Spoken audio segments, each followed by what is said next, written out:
I'm Rick Howard, president of Kingdom Magic Vacations. In my job, I get to travel a lot.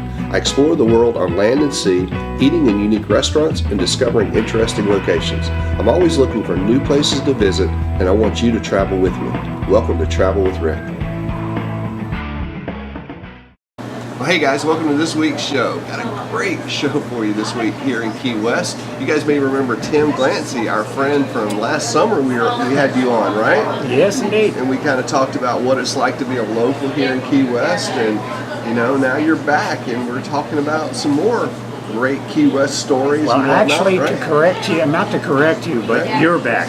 Oh, yeah. I've been here. Okay. Fair I enough. am a local. I'm Fair here enough. in Key West just about all the time. Yeah, we're back. So yeah, you're here, and so we thought we'd come out and start here at this really cool saloon where you've got some great stories that you could share, right? It's Oh, just yes, awesome. indeed. Now, actually, when we do our walking tours, we start here at Captain Tony's.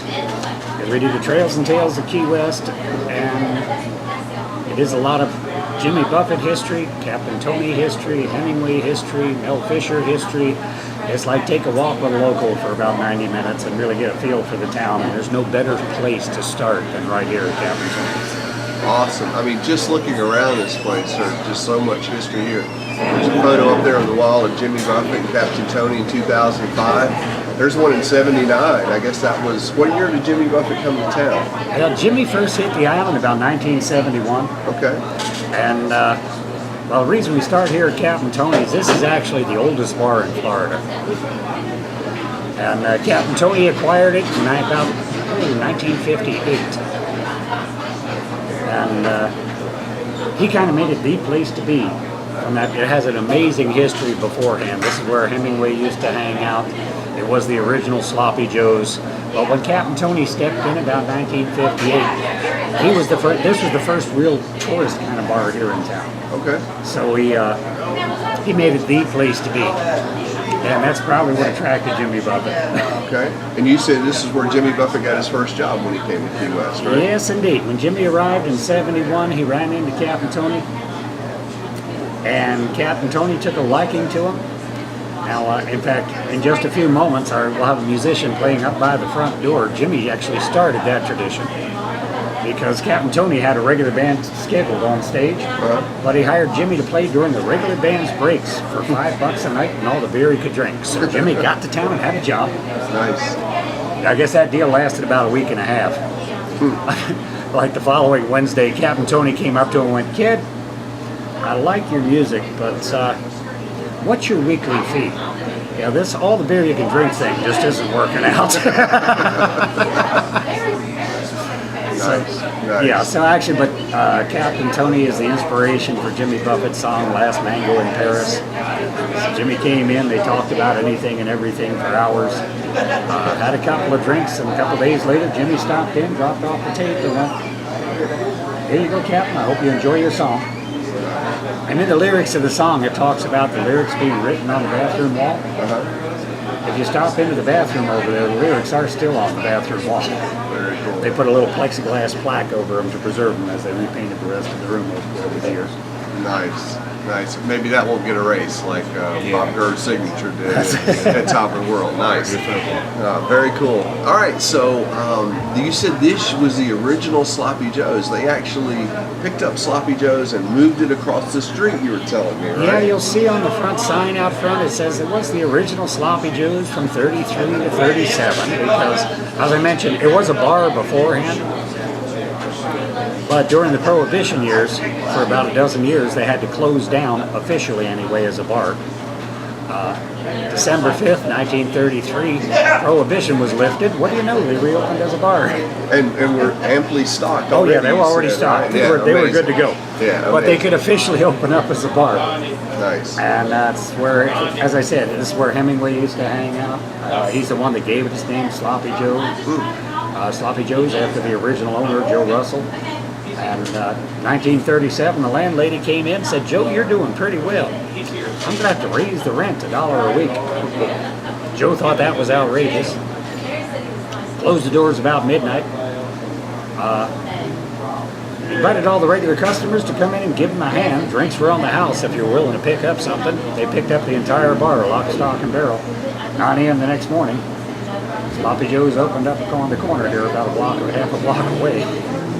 Nice. And you notice the bars here in Key West open at 9 in the morning, right? I mean, this is a drinking town with a fishing problem, I guess, right? We do have 3 happy hours a day. 7 a.m. to 10 a.m., the afternoon happy hour, the late night happy hour, which actually goes down to the waterfront and the fishing. Because when we had the huge shrimping industry here in town, the shrimpers would go out fishing late at night, because that's when the Key West shrimp are biting. So they'd go out midnight to 6 a.m. 6 a.m. was the end of their day. They'd hit the docks at 6 a.m. So the bars would be waiting for them. And the tradition has continued, even though the shrimping has diminished. Tell me about that. I'm kind of interested in that. The Key West pink shrimp. I've seen that on menus all over town in the restaurant. So what is it about? What's so special about the Key West pink shrimp? Well, actually, they didn't even know they had shrimp down here until like the early 50s. Okay. It was a lot of people blame it on the Navy, actually, when they were testing their sonar, because normally and traditionally they go out for shrimp along the Gulf Coast, and you go shrimping out and they feed in the morning. Okay. They didn't think they had shrimp down here. Huh. The sonar was detecting all that weird activity at night, and they said, well, let's go out. The other story is that someone just left their net out overnight and suddenly had a net full of fish first thing the next morning. But basically, it's a different breed of fish. It's a different breed of shrimp. They do feed at night, and you can tell if it's actually a Key West pink, because if you look at the shrimp, there's a little pink dot right in the center of the body of the shrimp, whether it's cooked or uncooked. And it's some of the tastiest shrimp in the world. Wow. And it was known as Key West Gold, because this became the mecca for the shrimping industry for decades. Yeah, I've had it, enjoyed it. It's very great. good. It's really, really good. So, just one of the many great things about Key West here is all the great restaurants. I mean, there's over 200 restaurants I read somewhere in Key West on this 1 mile by 4 mile long island. Yeah, actually, well, let's see. The last count I got, you're 1.5 by 4 mile island. We got a population of about 24,000 people, and last count I got was 387 bars. So I think the 200 restaurants probably fits in there. Yeah, because there's definitely every restaurant has a bar for sure. Oh, but yeah. Not every bar is a restaurant, I guess. That's it. But there are a lot of bars here. Very good place. I love this town. I really do. There's so much cool things here. It's a seaport now, so you can get here on a cruise ship. Some of you may visit Key West by cruise ship. So we're here. Check out some of the great tours in town. Don't just walk to Duval and think you've seen all of Key West, right? I mean, there's so much that you can do here. That is the fun. Actually, that's why I really enjoy doing walking tours here in town. In the evening we do our ghost tours, our Key West Ghost and Mysteries tour, and our Trails and Tales of Key West is more of a daytime tour.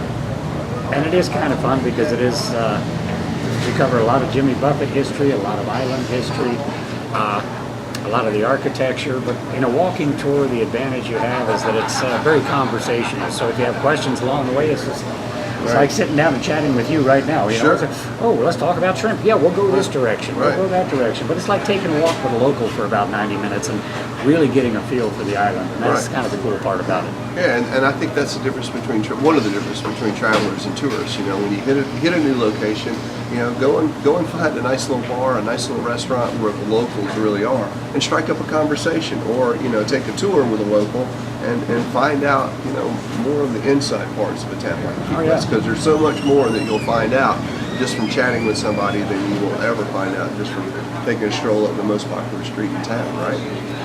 And everybody here in Key West, I think the vast majority, I have to say, the residents and people that you will run into, because we're more than happy to point you out to our favorite spot, or here's a way to get to step off of this or a step off of that. So you can see it is not just Duval Street or the main corridor or the main attractions, Right. Though we have a world of attractions. And, as I said, you get on the island, you may want to take the trolley and get an overview of the island. Yeah. But for a tiny little island, there is a lot of depth and a lot of history. I mean, I'm one of those that came down for a weekend visit 18 years ago.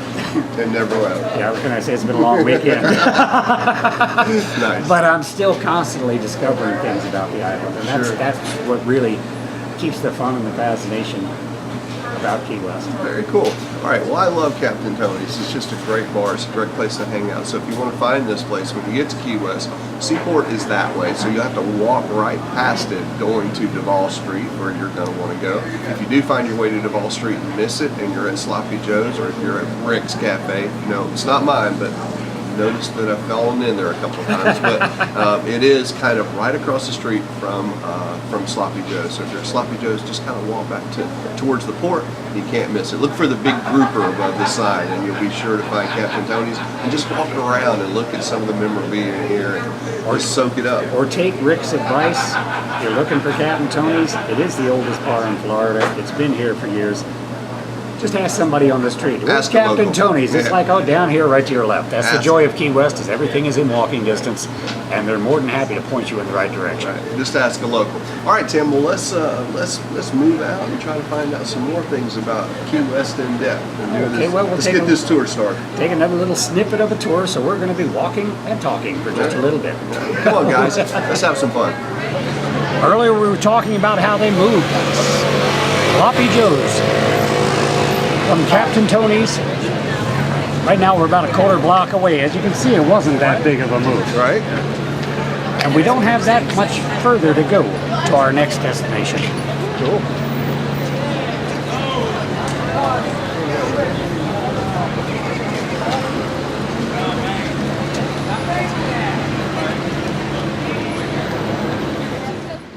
When Jimmy first hit the island in 1971, Captain Tony gave him his first job, so he'd work at Captain Tony's, which is about a block that way and down that way.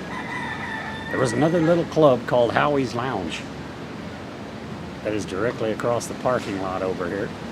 And on any given night, he could be found at either of those locations. And after a couple of months down here, well, Jimmy loved playing both of those locations. Because as he put it, it was only 2 trips and a stumble to his house and back. Because when Jimmy first hit the island, this was actually Jimmy Buffett's first house on the island. Very cool little place. Well, hey guys, we're here at our next stop, and it just goes to show you, this is why you get a tour guide when you come to a place. You can just walk by a house and never know what that house may be or what's inside the gates when you come inside it, right, Tim? That's it. We do actually get to open up the gates and take a peek inside some different places that you would never see. And so the sign on the front of the house said it's a dive shop. Yes, this is Captain Corner's Dive Center right now, but it is originally, well, it's the house that Jimmy lived in the first 9 to 12 months that he was down here on the island. It does look a little different today, as you can see, right, because it didn't. This was all gravel and shells. There was another mural up there on the wall, but the Reverend halfway finished it.